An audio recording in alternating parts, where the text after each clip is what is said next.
அங்கே போயிட்டு நாங்கள் எங்கே போகிறோங்கிறத சொல்கிறோம்.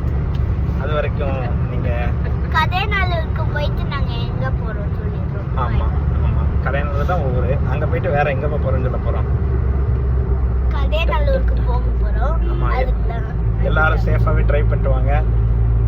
அங்கங்கே மழை திடீர்னு சடக்கு மடக்குன்னு மழை பெய்யுது, திடீர்னு மழை பெய்யாமல் நல்லா இருக்குது. ஸோ எல்லாத்தையும் எக்ஸ்பெக்ட் பண்ணி அதுக்கு தகுந்த மாதிரி வாங்க. ரொம்ப மழை பெய்யுதுன்னா டீ கடையில் டீ குடிங்க, வடை சாப்பிடுங்க. ரொம்ப மழை பெஞ்சிருச்சுன்னா ஓட கற்றுங்க, ஸ்டாப் பண்ணிடுங்க. ஆமாம், ஸ்டாப் பண்ணிடுங்க. ஏன்னா ரொம்ப மழை பெஞ்சா நம்மளால ஓத முடியாது.